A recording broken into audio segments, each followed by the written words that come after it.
Good morning and welcome to Manifestation Mondays with River City Homebuyers.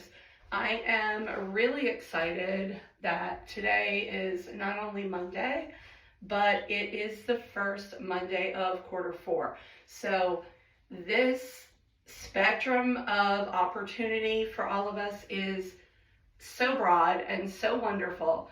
And what a great time to make sure you have your rocks in place, that they're not goals, they're not aspirations, they are tasks, right? They are non-negotiable tasks. They are things that you have decided absolutely 100% have to happen this quarter. And once you've identified them, hopefully you've spent even more time on the most important component, which is setting the steps and standards to get those tasks accomplished. Very specific, very measurable, attainable, and realistic steps that are going to be done, that are going to happen, and that are going to bring those 3 rocks into place by the end of your quarter. So, in addition to setting rocks and getting your quarter off the ground, it's a great time to reflect on finishing strong and starting out even stronger in 2024. So I've been revisiting the 4-hour work week along with Traction. I'm kind of reading both of those at the same time again. And there are so many powerful and very true statements in the 4-hour work week that I feel like as business owners and as individuals, if we can really adopt these philosophies and really commit to the work that it takes to bring these to fruition, the sky really is the limit. So I like to take notes when I'm reading and do a lot of that. Sometimes I'll listen on the Audible and read in hard copy at the same time.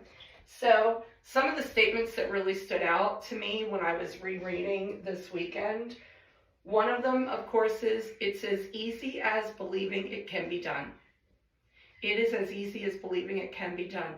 If you don't believe it, it's not going to happen. But if you do believe it, that's the first step. You have to truly believe that the things you want are achievable and attainable to you before you can even identify steps and standards and goals. The goal is always to win, right? Goals are great, but they're not the biggest piece of anything. It's really setting attainable steps and tasks in place to bring a means to an end. The second quote, if the potential payoff is mediocre or average, so is your effort. So what does that mean? That means if you set your sights too small, if you decide you just want the bare minimum, you're going to put the bare minimum effort into that. Because in the back of your mind, you know that what you're achieving at the end, it's okay, but it's not fantastic. It's not audacious. It's not what you really truly want. It's just what you need to get by, or what you can do for now. So the message there is you have to set your sights much bigger, much higher, and much bolder, so that you will have to make a bolder effort to achieve those things. And the third one, there's less competition for the bigger goals, for the bigger achievements. And that's really interesting because you would almost think it's different, the opposite of that. But if you think about it, how many people are really out there pushing for the most huge, attainable goals and accomplishments? How many people, how many Warren Buffetts are there in the world? Think of some of the biggest players and ask yourself, gee, there's not a ton of them, right? If there were, it would be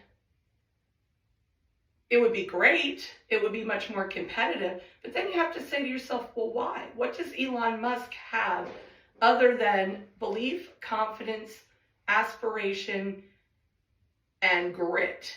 Because no matter what your goal is, average, mediocre, or huge, it's going to take grit and determination to accomplish and achieve the things that you want and to attain the wealth, the prosperity, the abundance in whatever facet that is for you. You're going to need grit. You're going to have to work. So later on, you get into more about how to work on your business less than in your business. But to be truthful, if you're pretty far from your biggest aspirations, your biggest goals, your biggest targets that you want, you still need to be in your business a fair amount. You just have to be very strategic about what you do with the time you spend in your business. And if there are tasks that can be delegated to others that are their strengths, because you always want to work people's strengths, right? Don't waste time trying to build the weaknesses. Spend time on what you're the best at. Spend the time on your strengths. Make your strengths even stronger, because your strengths are what's going to win the race for you, right? It's not your weaknesses. And the same thing for your employees, your vendors, your contractors, the people you work with, the people that work for you, right? Delegate the things to them that are a strength for them. And lastly, ever tried, ever failed, no matter, try again, fail again, fail better.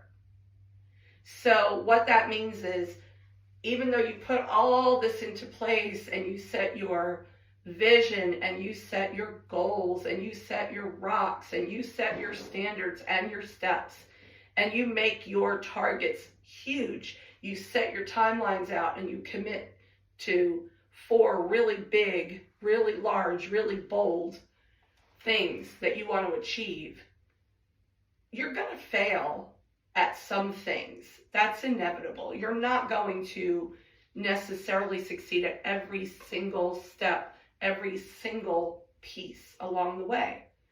But what you can learn from your last failure is how to fail better, right? How not to repeat the same mistakes. And when you make new mistakes, try to have them have less of an impact on the end goal.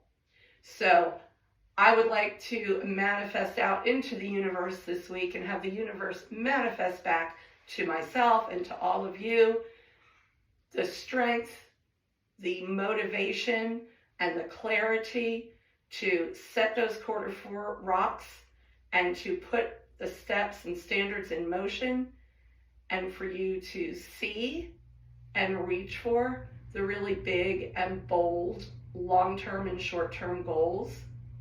And let's get started really making some powerful moves and really succeeding at excessive, amazing levels. Have a wonderful week, everybody. And thank you for tuning in to YouTube, River City Homebuyers 904, Manifestation Mondays.